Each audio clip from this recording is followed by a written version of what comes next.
ערב טוב הרב, התרגשות גדולה מבחינתנו שאתה איתנו, זכות גדולה, ויום גדול בשבילנו, זה גם הילולה של גדולי עולם וגם זכות לשמוע שיעור מהרב, תודה שהרב כיבד אותנו, ויש לנו כאן זכות גם לארח בשיעור את פרופסור חיים שקד, שהוא נשיא מכללת חמדת הדרום, שהוא גם משתתף קבוע בשיעורי זום שלנו, אז בכבוד, תודה רבה, בכבוד חיים. שלום לכולם, ערב טוב, וערב טוב לך הרב שמואל אליהו, אנחנו מאוד מאוד שמחים שאתה איתנו. זה זכות עבורנו שהרב שמואל אליהו, רבה של העיר צפת וחבר מועצת הרבנות הראשית, פינה מזמנו היקר ומוכן לתרום לנו מתורתו ומידיעותיו. אני חושב שהרב אליהו הוא אחד מגדולי מרביצי התורה בדור שלנו, שבאמת נענה להרבה מאוד בקשות, ולשמחתנו מכבד אותנו והסכים לפנות מזמנו עבורנו. הרב אליהו, האמת שאני מכיר את הרב שמואל אליהו הרבה מאוד שנים, עוד מעט שהוא היה אברך צעיר בישיבת הגולן, ואני גרתי שם, ואנחנו כבר הרבה שנים מכירים. אני רוצה לומר לך שהשיעורי זום מדרשה, הם נועדו באמת ללימוד תורה לשמה. אנחנו בעצם מוסד אקדמי, ורוב הלימודים אצלנו זה חובה, ויש בחינות, ויש מטלות, ויש נוכחות, אבל כן חשוב לנו גם לתת מקום לנשמה וללימוד לשמה וללימוד מרצון חופשי, וברוך השם יש הרבה הענות והרבה השתתפות, אז אני חושב שזה חלק ממה שמייחד אותנו.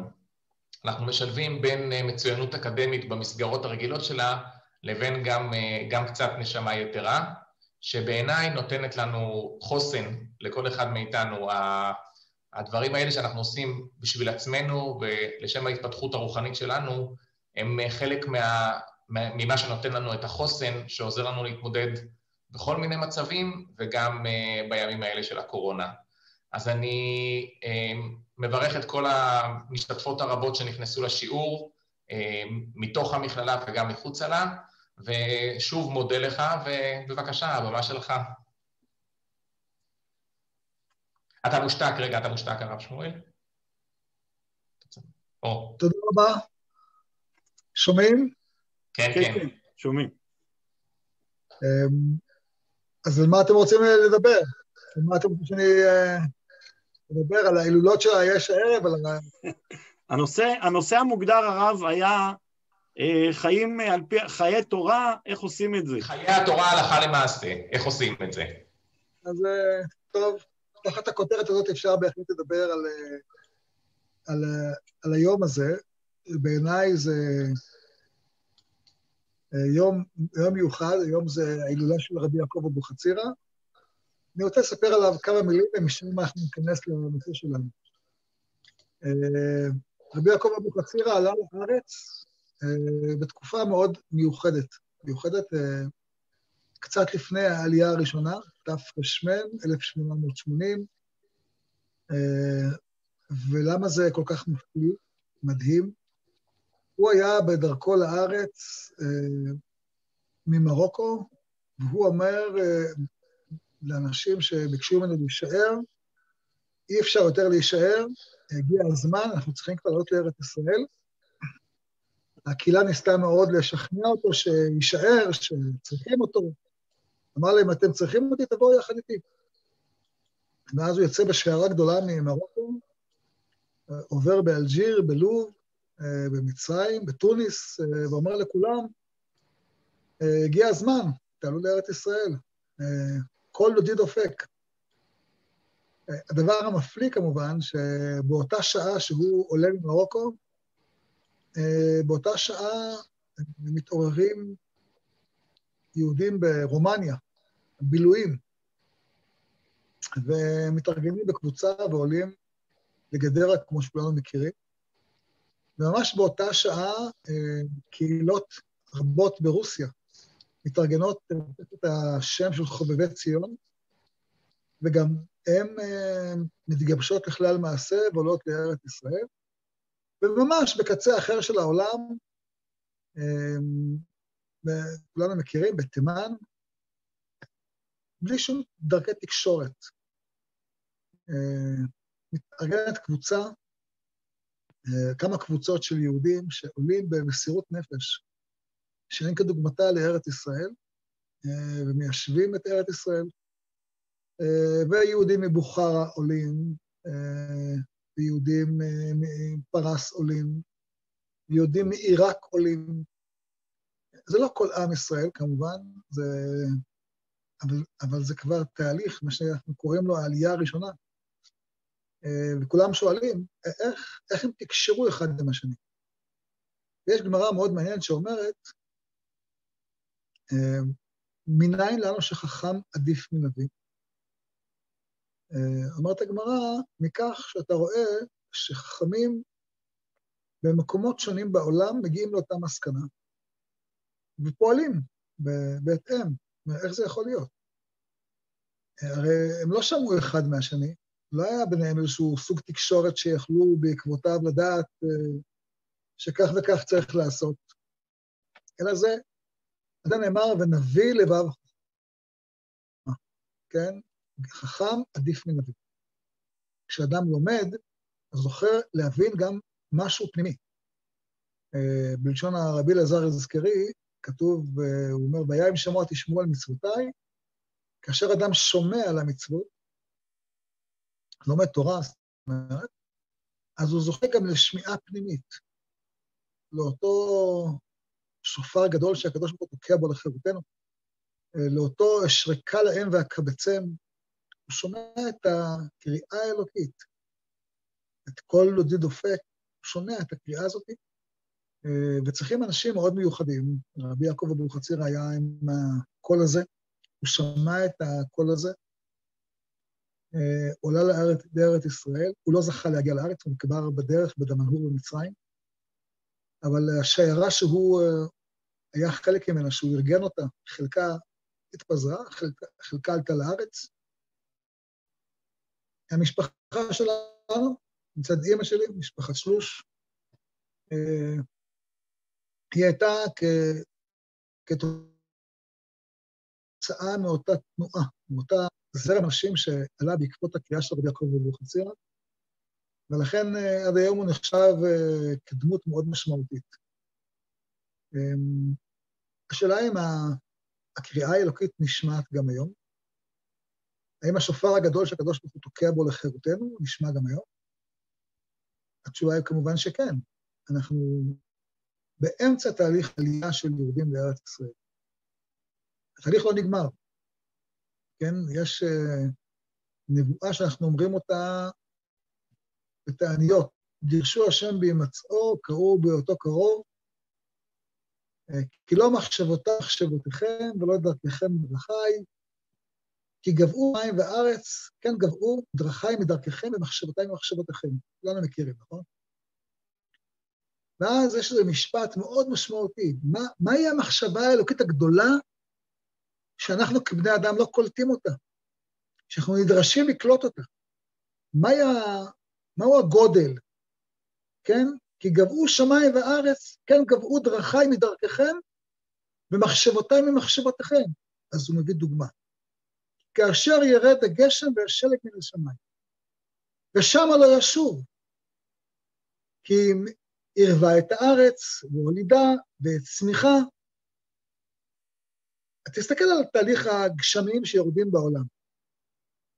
תסתכל עליהם, מה אתה רואה? אתה רואה תהליך של מאוד מורכב, של עננים שמתאדים מהאוקיינוס, כן? השמש שהופכת את המים לעננים, הרוח שמניעה את העננים אל היבשה, הקור שהוא גורם לעננים להתאבות ולהוריד גשם, ההרים, והגשם שמרווה את האדמה ומולידה ומצמיחה, ובסוף יש לך את התפוח לאכול ואת הלחם, ואת החלב ואת הבשר ואת החיים ואת המים. את תהליך ארוך שיכול משתרע על 10,000 קילומטרים. שותפים בו כוכבים, השמש, הירח, הכל, היקום שותף בתהליך הזה, שמטרתו בסוף גשם, חיים וכו'. ממשיך הנביא ואומר, כן יהיה דברי אשר יצא מפי, לא ישוב עליי רקם, כי אם עשה את אשר חפצתי והצליח את אשר שלחתי. אומר הנביא, ישעיהו, התחלתי תהליך, אני לא עוצר אותו, אני ממשיך אותו. התחלנו תהליך עלייה לארץ, כן? אז אל תחשוב שזה נעצר, זה לא נעצר בעלייה הראשונה, ולא בעלייה השנייה, וגם שבין העלייה הראשונה לעלייה השנייה, חצי מהעולים התייאשו וירדו. חצי, 50% ירידה. על כל 2 שעלו, 1 ירד. אבל 1 נשאר, והכל מתחיל להתפתח. במלחמת העולם הראשונה משבר גדול, אבל בסופו הטורקים מגורשים מהארץ ובאים הבריטים, והצהרת בלפור, וזרם העלייה מתחזק, מ-54,000 יהודים בסוף מלחמת העולם הראשונה, אנחנו מגיעים תוך 30 שנה ל-650,000, כי הקדוש ברוך הוא לא עוצר באמצע. זה מהלך ענק, זה מהלך ארוך טווח, הוא לא מסתכם בחיים של הרצל, או של ויצמן, או של בן גוריון, או שלי, או שלכם. זה מהלך אלוקי, כי כאשר גבוהה השמש, כן? השמיים מן הארץ, כן, גבעו דרכי מדרככם ומחשבתי ממחשבתכם, יש פה תהליך ענק, שאנחנו חלק ממנו. אנחנו חלק מתהליך העלייה העולמי. וברוך השם, בשנה האחרונה יש עלייה לא גדולה, כמה עשרות אלפים, כמדומני 18,000 עלו השנה. אבל זה חלק מתהליך עלייה, וחלק מתהליך בניין. ירושלים, שאני הכרתי אותה בתור בחור צעיר בגילכם, הייתה עיר קטנה. היום היא מטרופולין. אבא שלה היה את ירושלים, הייתה ממש עיר קטנה, וסבא שלי שהיה בירושלים, רק כפר קטן, מוזנח, קטן, קטן, קטן. כשסבא שלי רצה לקנות אדמות מחוץ לירושלים, צחקו עליו, אמרו לו, חמשלוש, בזבוז כסף, מה אתה קונה? מה אתה מבין? אתה מבין בתורה, אתה לא מבין בנדל"ן. כן? לימים הוא הסתבר שהוא גם מבין בנדל"ן. הבין באמונה, הבין בתהליך, תהליך שלא נעצר, ואנחנו בתוך התהליך שלא נעצר. אנחנו השנה יכולים לראות דבר מדהים, מדהים, עם כל הבלפור והפגנות ובחירות וקורונה וסדרים וכו'. אנחנו רואים פתאום איך אומות העולם, אלה שהיו מאוד רחוקים מאיתנו, פתאום אנחנו לא כל כך שכיב ומאוס. איך עוצמת האנטישמיות העולמית יורדת. זה דבר מאוד משמעותי, זה תהליך, זה גם תהליך. לפני 80 שנה, מי ספר אותנו? אפילו לא האמריקאים, בטח לא הרוסים, ודאי לא האירופאים. שום מדינה לא הסכימה לקלוט פליטים מאירופה. תוצאה הנוראה ידועה, כן? כמו המדינה ככה, בשיניים וציפורניים, הצלחנו להעביר החלטה באום, כ"ט בנובמבר, וברוך השם, היום ב-30 השנים האחרונות הוכפל מספר המדינות שיש להם יחסים עם ישראל מ-80 ל-160.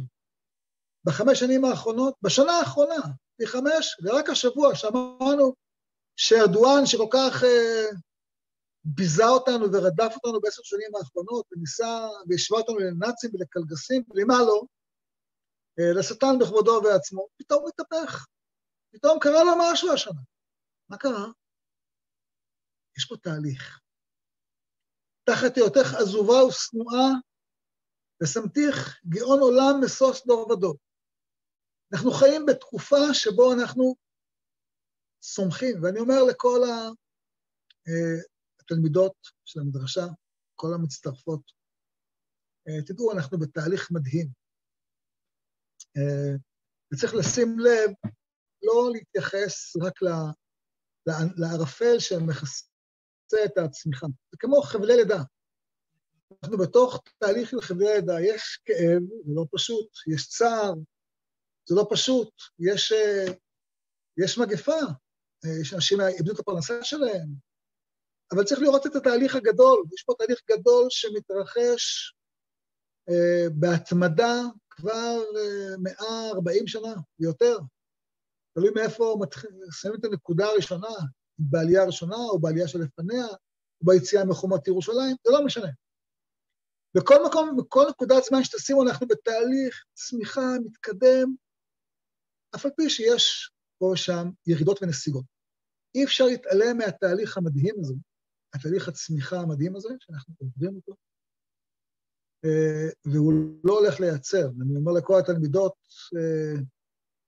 אומרים שתוחלת החיים בישראל היא בין הגבוהות בעולם, ואם מחשבים רק את היהודים, אז כנראה הגבוהה ביותר בעולם. בדרך כלל מחשבים את ישראל כמקום רביעי או חמישי, אבל אם מסתכלים רק על האוכלוסייה היהודית בישראל, אז זה כנראה המקום הראשון בעולם, ויש לכם בעזרת השם עוד הרבה מאוד שנים לחיות ולפעול ולעשות ולהקים משפחה ולפעול לתרום את תרומתכם לתקומתו של עם ישראל. ובשנים הקרובות אתם עתידות לראות את המשך הצמיחה וההתפתחות. אבל זה לא רק לראות, זה הרבה יותר מלראות. זה להיות שותף. זה להיות שותף ולחיות את התנ"ך בתוך החיים הפרטיים שלכם. כשאתם חיים את החיים הפרטיים שלכם, אתם צריכות להבין שאנחנו בתוך תהליך, כן? אנחנו תהליך, וזה בדיוק הנושא שלנו. אי אפשר לחיות לרגע אחד בלי להבין שאנחנו חיים את התנ"ך. העלייה של ההורים שלנו, של הסבים שלנו, זה התנ"ך. בניין ירושלים זה התנ"ך. ללמוד המדרשה זה התנ"ך, מלאה הארץ דעה את השם. זה חלק מהתנ"ך, זה שהעולם עכשיו ב-180 השנים האחרונות עשה מהפך, מעולם פרימיטיבי. לא יודע קרוא וכתוב, 10% יודעים קרוא וכתוב בעולם. הגענו ל-87% יודעים קרוא וכתוב, תוך 180 שנה, זה מהפך שאנחנו מכירים אותו, הוא לא חדש לנו. מלאה הארץ דעה את השם, כבר נכתב לפני יותר מ-2500 שנה. אנחנו רואים איך זה קורה, אנחנו בתוך התהליך שזה קורה לכולנו. מעט תגרשנה מפניך, קורה. זה קורה כל הזמן. עוד אבנך ונבנית, קורה. עוד יישמע בערי יהודה ובחוצות ירושלים, קורה ויקרה. יהי רצון של כל הרווקות, יקרה בקרוב. אמן. אמן. אנחנו בתוך תהליך מדהים. אנחנו בתוך תהליך, וכל החלטה שאנחנו מקבלים, היא צריכה להיות בנויה על הידע הזה. את מקבלת החלטה איפה לגור, מה ללמוד, מה תעשי בחיים שלך, תזכרי מאין באת ולאן את הולכת. תזכרי שעם ישראל הוא רק עם חכם ונבון. אם עושים חשבון לפי פרסי נובל, תעשו פעם את החשבון בעצמכם, אז תראו שעם ישראל הוא פי 115. שמעתם? תחשבו את החשבון, תראו. יחסית לגודלו, פר נפש, אנחנו פי 115 יותר חכמים מהעולם. זאת אומרת, יש לכל אחת מכם כישרון מדהים, יכולת מדהימה, כישורים מדהימים, תנצלו אותם, להביא אור, להביא ברכה, להביא אמונה, להביא שמחה, להביא בריאות, להביא בניין, להביא טוב. זה גם ציווי, זה גם ברכה. שיהיה לכם הרבה ברכה, הרבה הצלחה, השם יברך אתכם בכל מכל כל, חזקו וימצאו מאוד. שלום. אמן. הרב, תודה רבה. תודה רבה על החיזוק הגדול,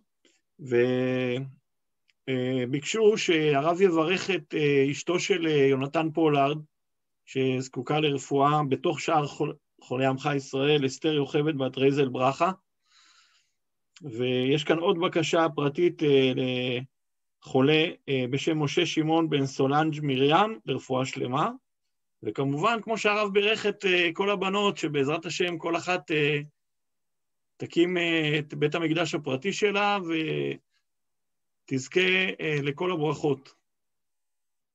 אמן ואמן. יהיה רצון שיהיה רפואה שלמה לאשתו של יונתן, לאסתר, רפואה שלמה לכל הבנות, שיהיה בעזר השם, יזכו להקים בית נאמן בישראל, שנזכה שהקדוש ברוך הוא יביא ברכה לעולם, יביא ברכה לכולנו, שיהיה שלום בתוך עם ישראל, שיהיה ממשלה, שנזכה לראות את כל הנבואות מתממשות בדורנו בשמחה, אמן ואמן.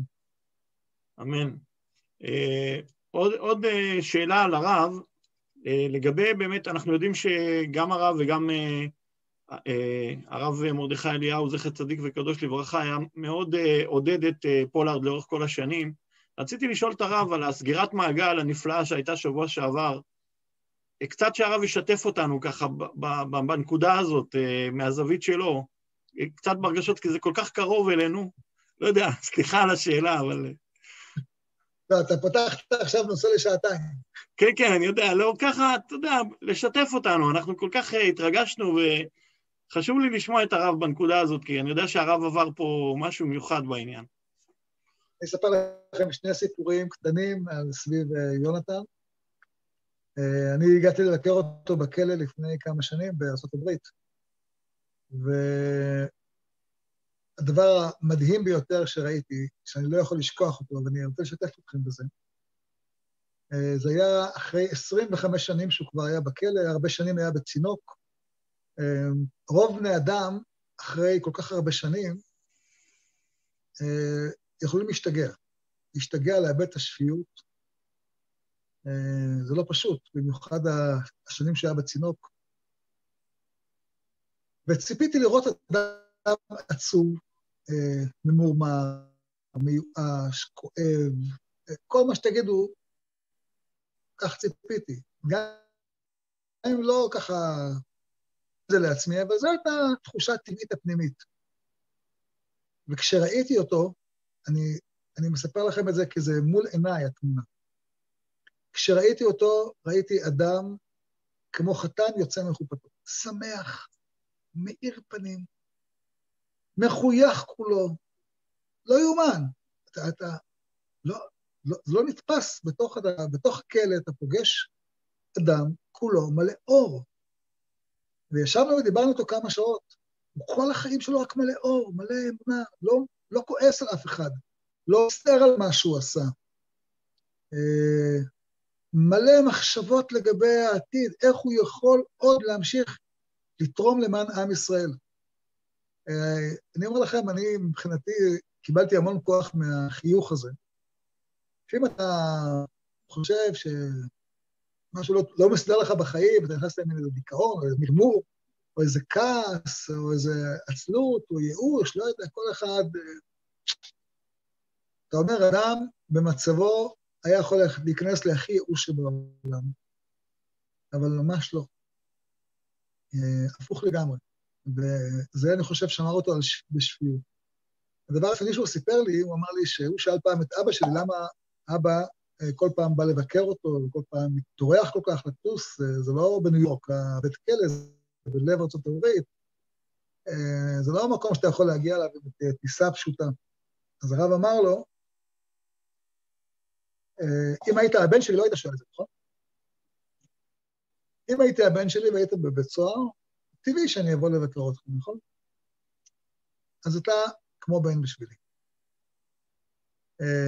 אז פולארד אמר לי, אם כך אנחנו כמו אחים. זהו.